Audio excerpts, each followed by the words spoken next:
सत्यार्थ प्रकाश का ग्रंथ जो अमर ग्रंथ के रूप में हम सभी के सामने है, उसमें महर्षि दयानंद सरस्वती जी घोषणा करते हैं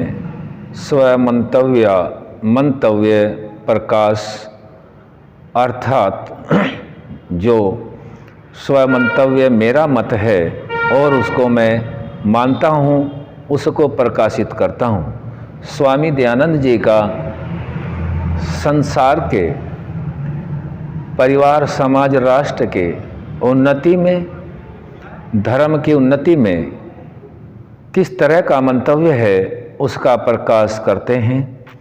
वह कहते हैं सर्वतंत्र सिद्धांत अर्थात साम्राज्य, सार्वजनिक धर्म, जिसको सदा से सब मानते आए, मानते हैं और मानेंगे भी, इसलिए उसको सनातन नित्य धर्म कहते हैं कि जिसका विरोधी कोई भी न हो सके। यदि अविद्यायुक्त जन अथवा किसी मत वाले के भ्रमाए हुए जन जिसको अन्यथा जाने व माने, उसका स्वीकार कोई भी बुद्धिमान नहीं करते, किंतु जिसको आप्त अर्थात सत्यमानी, सत्यवादी, सत्यकारी, परोपकारी, परोपकारक, पक्षपात रहित विद्वान मानते हैं, वही सबको मंतव्य, और जिसको नहीं मानते वह अमंतव्य होने से प्रमाण के योग्य नहीं होता। अब जो वेद आदि सत्य शास्त्र और ब्रह्मा से लेके जैमिनी मुनि पर्यंत के माने हुए ईश्वर आदि पदार्थ हैं, जिनको मैं भी मानता हूँ, सब सज्जन महाशयों के सामने प्रकाशित करता हूँ।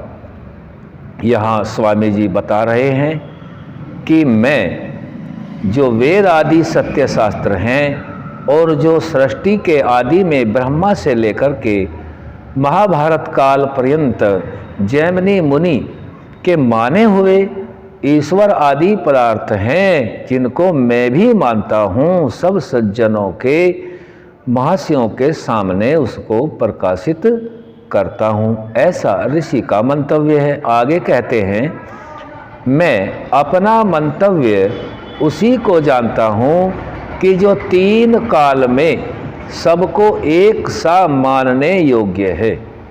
मेरा कोई व नवीन कल्पना व मतांतर चलाने का लेश मात्र भी अभिप्राय नहीं है।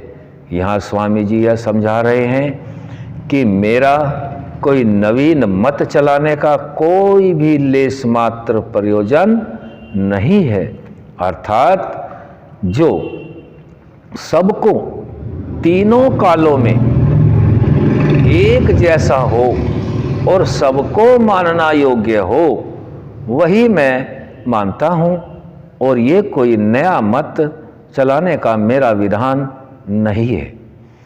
आगे बता रहे हैं किंतु जो सत्य है उसको मानना, मनवाना, और जो असत्य है उसको छोड़ना और छुड़वाना मुझको अभिष्ट है। योग्यता के आधार पर स्वामी जी यह बात रखते हैं।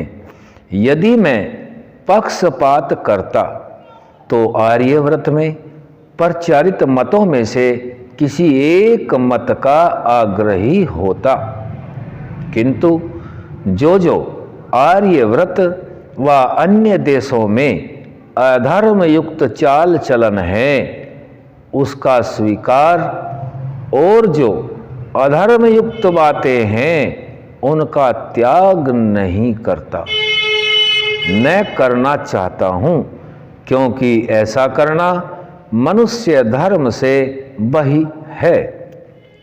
आगे बता रहे हैं मनुष्य उसी को कहना कि मननशील होकर स्वात्ममत अन्यों के सुख दुख और हानि लाभ को समझे। अन्यायकारी बलवान से भी न डरे और धर्मात्मा निर्बल से भी डरता रहे।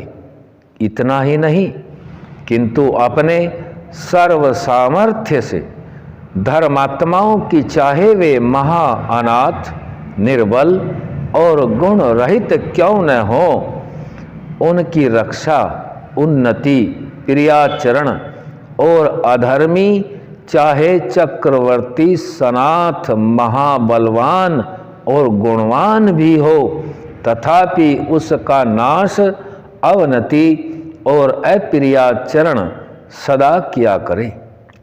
अर्थात जहाँ तक हो सके वहाँ तक अन्यायकारियों के बल की हानि और न्यायकारियों के बल की उन्नति सर्वथा किया करे। इस काम में चाहे उसको कितना ही दारुण दुख प्राप्त हो, चाहे प्राण भी भले ही जावे, परंतु इस मनुष्य पन रूप धर्म से पृथक कभी न होवे। यहाँ स्वामी जी ने समझाया है कि मनुष्य किसको कहते हैं। मनुष्य उसको कहते हैं जो समझाया गया है, जो दूसरों के सुख दुख और हानि लाभ को समझे। स्व आत्मवत, जैसे अपने आत्मा को सुख प्रिय और दुख अप्रिय होता है, वैसा ही दूसरों के सुख दुख और हानि लाभ को समझे। अन्यायकारी चाहे कोई भी हो, उससे कभी न डरे, और धर्म आचरण करने वाला चाहे महा अनाथ हो, दुर्बल हो, कैसा भी हो, उसकी हमेशा उन्नति प्रियाचरण करता रहे। महाबलवान गुणवान भी हो, चाहे राजा भी हो, उसके नाश की, अवनति की, अप्रियाचरण सदा किया करे, और जो धर्मयुक्त कर्म करते हैं उनकी उन्नति की सदा कामना रखे। इसमें श्रीमान महाराजा भृतहरि जी ने श्लोक कहे हैं, उनका लिखना उपयुक्त समझकर लिखता हूँ। क्या लिखते हैं? निंदन्तु नीति निपुणाः यदि वास्तुवन्तु लक्ष्मी समाविशतु गच्छतु वा यथेष्टम् अद्येव मरणम् अस्तु युगान्तरे वा न्यायात् पथः प्रविचलन्ति पदम न धीराः। ये भृतहरि का श्लोक है। आगे महाभारत से श्लोक से बताते हैं, न जातु कामान्न भयान्न लोभात् धर्मं त्यजेज्य जीवतस्यापि हेतोः धर्मो नित्यः सुख दुखे त्वा नित्ये जीवो नित्यो हेतुरस्य त्वा नित्यः। फिर मनुस्मृति के श्लोक से बताते हैं, एक एव सुहद्धर्मो निधने अप्यनुयाति यः शरीरेण समं नाशं सर्वं मन्यबुद्धि गच्छति। यह मनुस्मृति का श्लोक है। आगे उपनिषद आदि के हैं दो। सत्यमेव जयते नानृतं सत्येन पन्था विततो देवयानः येनाक्रमन्तर यश्रयो ह्याप्तकमा तत्र तत्सत्यस्य परमं निधानम्। अगला श्लोक है, न हि सत्यात् परो धर्मो नानृतात् पातकं परम न हि सत्यात् परम ज्ञानम तस्मात् सत्यम समाचरेत्। ये उपनिषद आदि से दो श्लोक लिए गए हैं।